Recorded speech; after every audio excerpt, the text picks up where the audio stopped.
तो आज का टॉपिक क्या डिस्कस करना है हमको? Maxima and minima.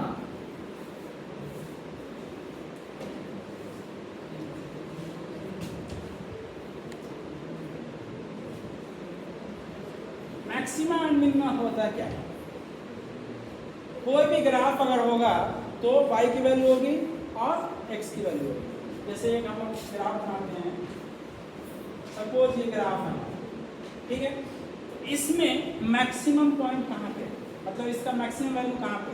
तो y की वैल्यू से लाइन कट करेंगे, देखेंगे तो ये यहाँ पे टच कर रहा, मतलब ये वैल्यू मैक्सिमम, उससे हमेशा वैल्यू कमी है ग्राफ पे, है ना।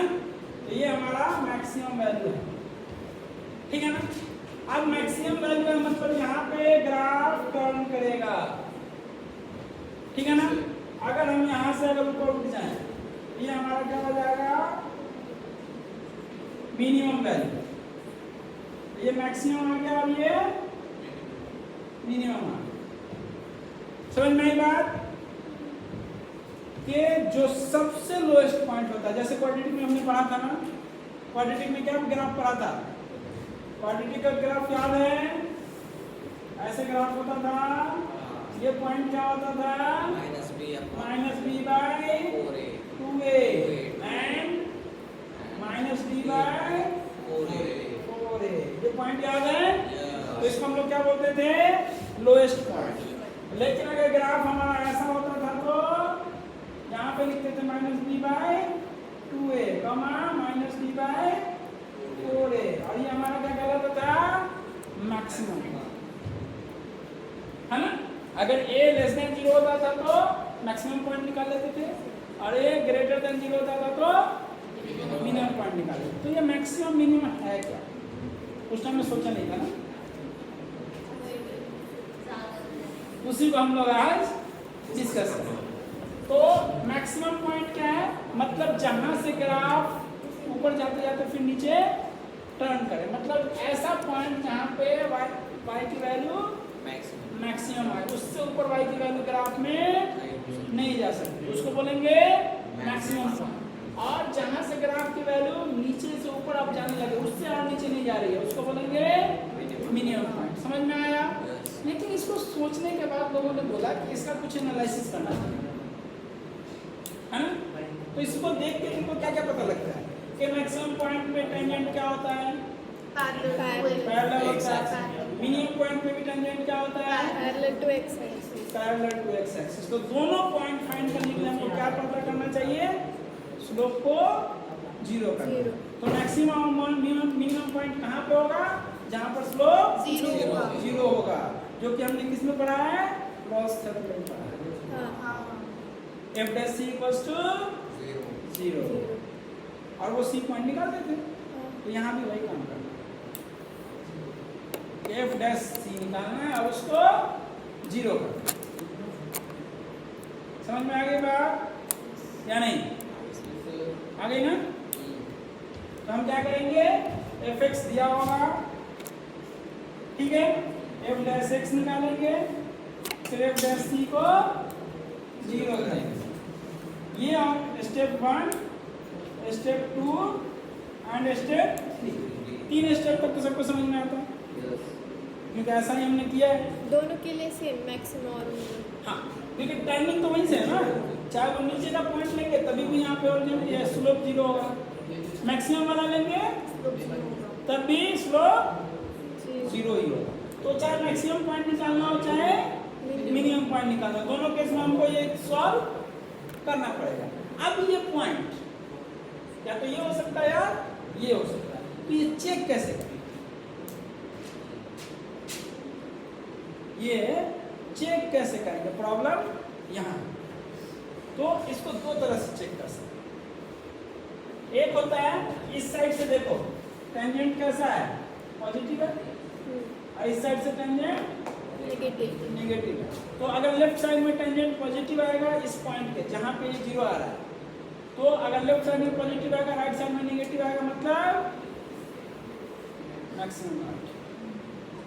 मैक्सिमम पॉइंट के लेफ्ट साइड में स्लोप पॉजिटिव होता है और राइट साइड में स्लोप नेगेटिव होता है। मिनिमम पॉइंट के लेफ्ट साइड में स्लोप नेगेटिव होता है।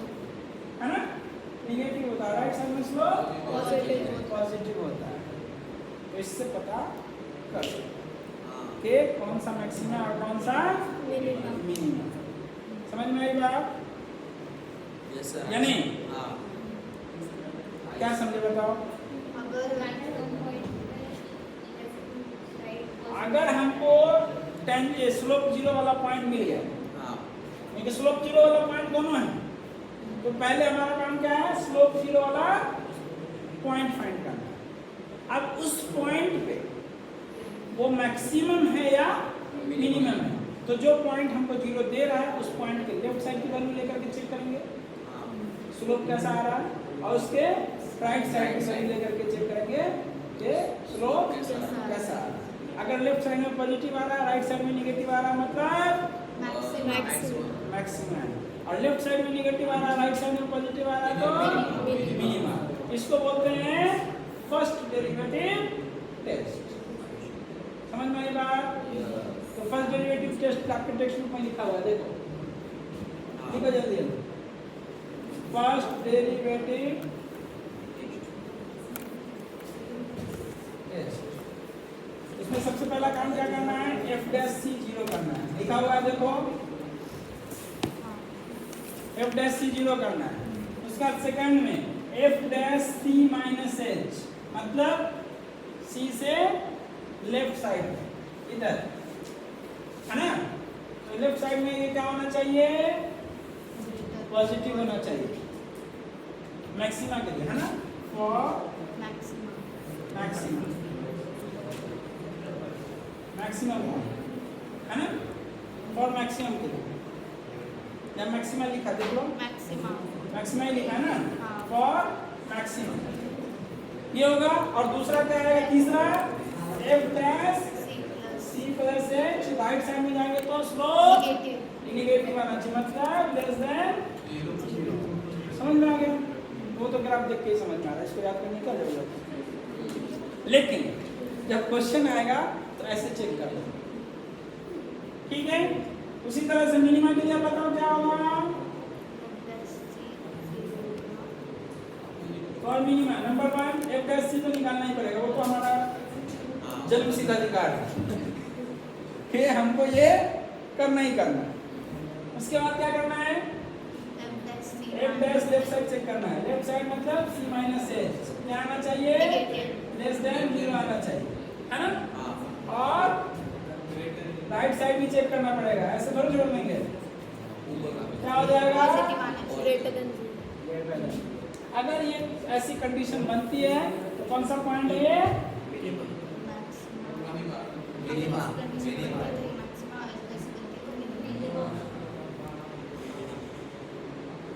समझ में आई बात? Yes sir. या नहीं? लेकिन एक और इसका मेथड, ये तो फर्स्ट डेरिवेटिव मेथड हो गया, लिखो जल्दी से, लिखो जल्दी, समझ में आ गया ना? और ग्राफ देख के भी हमें पता लगेगा कि मैक्सिमम पॉइंट पे लेफ्ट साइड में ग्राफ स्लोप पॉजिटिव और राइट साइड में मैक्सिमम पॉइंट पे नेगेटिव, क्योंकि ग्राफ नीचे जा रहा है और यहाँ से ग्राफ ऊपर जा रहा है। लेकिन मिनिमम पॉइंट पे पहले ग्राफ नीचे जा रहा होता है, फिर ऊपर जा रहा होता है, तो लेफ्ट साइड में स्लोप नेगेटिव और राइट साइड में स्लोप पॉजिटिव, इतना तो सबको पता है। इसमें क्योंकि हमने इंक्रीजिंग डिक्रीजिंग में ये डिस्कस कर लिया था ना। h क्या है इसमें सर? h वही h टेंड्स टू 0 वाला लिमिट में पड़ा था ना, c के एकदम नजदीक में रहना है, c के थोड़ा सा लेफ्ट आके चेक करना है कि वो कैसा जा रहा है, c के थोड़ा राइट जाके चेक करना इज इक्वल्स टू नहीं होना चाहिए ना, लेकिन सर हाँ? इज इक्वल्स टू नहीं होना चाहिए, मतलब टेंड्स टू बोले ना, मतलब हाँ, उसी के जैसे हम लोग लिमिट निकालते थे ना, ऐसे ही करना, ठीक है, समझ में आई बात? यस। या नहीं? किसी को कोई डाउट है? नहीं।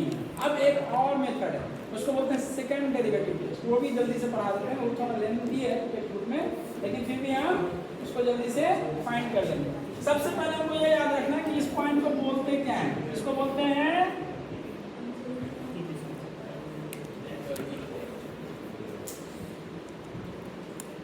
क्या बोलते हैं, क्योंकि वहीं से ग्राफ टर्न होता है, चाहे ऊपर से नीचे टर्न हो जाए, चाहे नीचे से ऊपर टर्न हो जाए, लेकिन टर्न लेगा। तो सबसे पहले क्वेश्चन में अगर एफ दिया होगा मैक्सिमम मिनिमम, तो सबसे पहले क्या फाइंड करना है, ये मतलब टर्निंग टर्निंग पॉइंट। समझ में आई बात या नहीं? समझा? पक्का? कोई डाउट नहीं है किसी को? तो फर्स्ट डेरिवेटिव टेस्ट कर लेंगे, ठीक है ना? उसके बाद आता है सेकंड डेरिवेटिव टेस्ट। वो थोड़ा ध्यान से सुनो, अगर मेरी बात सुनोगे तभी ये चीज समझ में आएगी। ये सेकंड डेरिवेटिव टेस्ट क्या कहता है, देखो यहाँ पे स्लोप कैसा था, ज्यादा था, पॉजिटिव था और ज्यादा वैल्यू था, ठीक है?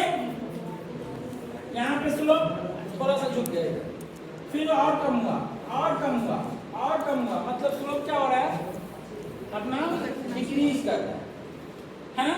तो स्लोप डिक्रीज कर रहा है, मतलब जो स्लोप था वो डिक्रीज कर रहा है, तो उसका डेरिवेटिव क्या होगा, डिक्रीजिंग है वो, तो उसका डेरिवेटिव क्या होगा, नेगेटिव। स्लोप जब डिक्रीज करेगा तो उसका डेरिवेटिव क्या होगा, नेगेटिव, है ना? क्योंकि हमने इंक्रीजिंग डिक्रीजिंग में पढ़ा है ना कि जो फंक्शन डिक्रीज करता है उसका डेरिवेटिव क्या होता है, लेस देन 0। तो हम चेक करेंगे। तो सेकंड डेरिवेटिव टेस्ट में फॉर सबसे पहले हमको फाइंड क्या करना है, टर्निंग पॉइंट, है ना? f dash c equals to 0। अब उसके बाद से चेक करना है हमको सेकंड डेरिवेटिव निकालना है। सेकंड डेरिवेटिव मतलब double dash x equals to, find कर लेंगे पहले, ये फाइंड कर लेंगे। अब थर्ड लेवल पे चेक करेंगे कि सेकंड डेरिवेटिव जो है उस पॉइंट पे, टर्निंग पॉइंट पे कैसा आ रहा है। अगर ये सेकंड डेरिवेटिव लेस देन 0 है, मतलब स्लोप क्या कर रहा है, डिक्रीज कर रहा है। तो स्लोप डिक्रीज कहाँ पे करता है, मैक्सिमम पॉइंट पे, और यहाँ पे स्लोप ऐसे ऐसे ऐसे ऊपर उठने की कोशिश करता है। तो मिनिमम पॉइंट पे स्लोप इंक्रीज करता है और मैक्सिमम पॉइंट पे स्लोप डिक्रीज करता है। तो सेकंड डेरिवेटिव टेस्ट में अगर ये लेस देन 0 आया, ठीक है, अगर ये लेस देन 0 आया तो ये क्या हो जाएगा, मैक्सिमम।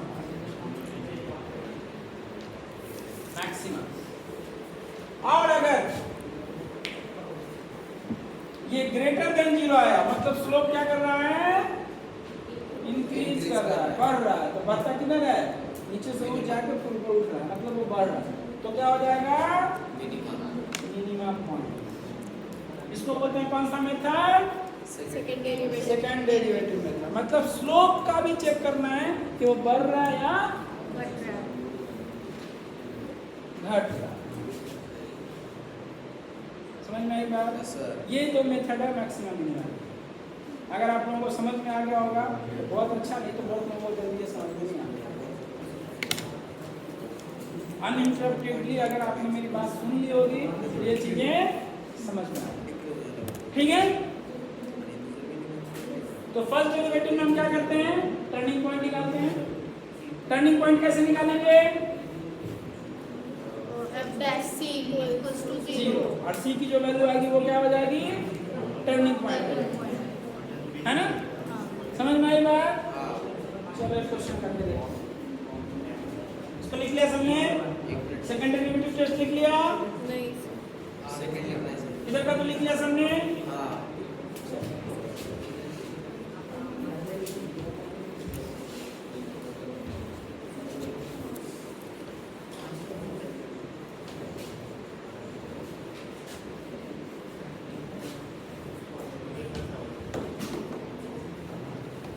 ठीक है, एक क्वेश्चन सॉल्व एग्जांपल निकालो।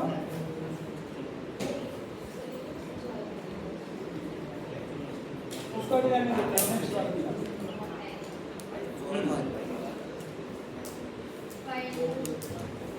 Find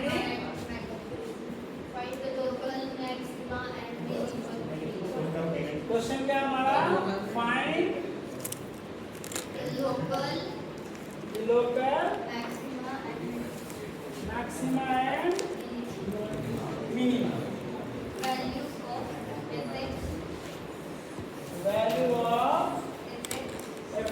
equals to x2 minus x3 3x12 3x square dash 20 minus 24x plus 5. Plus 5। ये क्वेश्चन है ना? अब इसका सॉल्यूशन निकालना है। क्या करेंगे? सबसे पहले fx लिख लेंगे, इसे जोड़ना पता है। तो गिवन लिखेंगे, given fx equals to x cube minus 3x square minus 24x plus 5। ठीक है? अब हम क्या करेंगे? इसको डिफरेंशिएट करेंगे। तो differentiating with respect to x, ठीक है? क्या हो जाएगा? f dash x equals to क्या हो जाएगा? 3x square minus 6x minus 24. Minus 24। यहाँ तक आ गए? अब हमें क्या करना है? f डैश c को 0 करना है ना? तो पहले इसको फैक्टर कर लेते हैं ना। क्या हो जाएगा? 3 into x square minus 2x minus 8। x square minus 2x minus 8 का फैक्टराइजेशन क्या होगा? x minus 4 into x plus 2। ठीक है? क्वाड्रेटिक पोल पढ़ाया है, इतना तो याद हो जाना चाहिए। Now for turning point,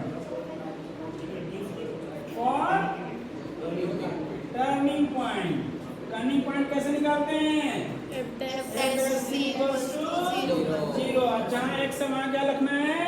c लिखना है। तो क्या हो जाएगा? 3 into c minus 4 into c plus 2 equals to 0। तो c की वैल्यू क्या आ जाएगी? -2 and 4। है ना? कि नहीं?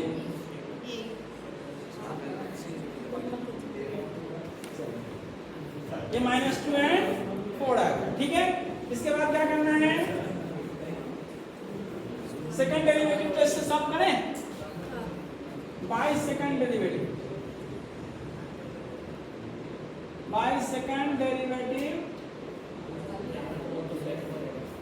टेस्ट। तो उसके लिए हमको क्या चाहिए? f डबल डैश x चाहिए, है ना?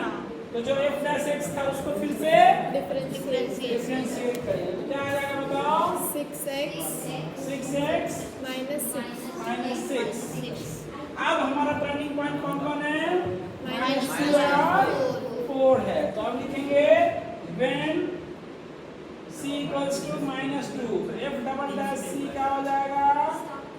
f double dash -2। इसको निकालो, कैलकुलेट करो, क्या आएगा? 6 into -2 minus 6 कितना आ जाएगा? -12 minus 6 कितना आ जाएगा? -18 क्या है? लेस देन 0 या ग्रेटर देन 0? और लेस देन 0 तो कौन सा पॉइंट? मैक्सिमम। ठीक है? सो fx has maximum value at x equals to कितना पे? -2 पे ना? c equals to -2 वही ना x है ना? x को c लिखते थे ना?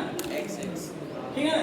So therefore maximum value of fx, maximum value of fx कितना आ जाएगा? fx में x के लिए कितना रखना है? -2। क्या लिखेंगे? f -2 रखो जल्दी से। किसमें? 6x minus 6 fx में fx में ना 6 रखो जल्दी से। क्या आएगा? -2 का क्यूब -3 into -2 का स्क्वायर -24 -2 प्लस 5। ठीक है? अब क्या हो जाएगा ये? -8 -8 minus 12 12 प्लस 48 प्लस 5 कितना हो जाएगा ये? -20 और प्लस 63 इक्वल्स टू 43। देखो तो मैक्सिमम वैल्यू है 43,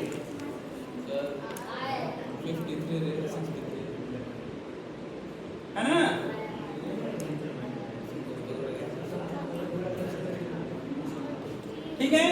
अब हम दूसरा पॉइंट में 33 आया है सर। अरे 33 कैसे आ गया? Sir, 63 X was plus y 53 अरे माइनस है सर, प्लस माइनस माइनस। 53 ना, ठीक है, समझ में आया ना, कॉन्सेप्ट तो क्लियर हुआ ना? होता है मिस्टेक थोड़ा बहुत हमसे ये नहीं, आप लोगों को बोर्ड अब बनाएगा। ऐसे कर लेगा इसका। चलो ठीक है, अब हम क्या करेंगे, ये तो c के लिए -2 के लिए चेक कर लिया, अब दूसरा पॉइंट कौन सा चेक करना है? 4 c equals to 4 लिखें, Yes. when c equals to 4 तो f डबल डैश c क्या हो जाएगा हमारा? f डबल डैश 4 निकाल के देखो क्या आता है? 6 into 4 minus 6 24 minus 6 मतलब 18 ग्रेटर देन 0 तो क्या लिखेंगे? Minimum. so fx has minimum value. so fx has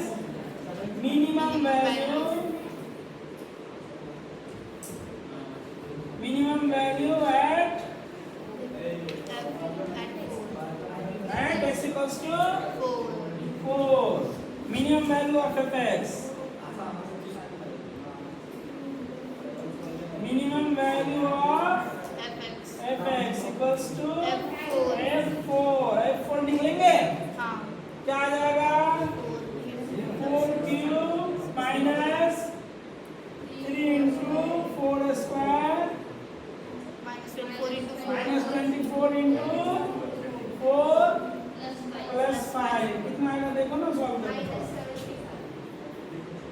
64 हाँ 64 into minus 40 minus 40 48 plus minus 96 96 हाँ और प्लस 5 5 सॉल्व करके कितना आ जाएगा माइनस क्या बोले 75 ये हो गया हमारा लोकल मीन समझ में आया कौन से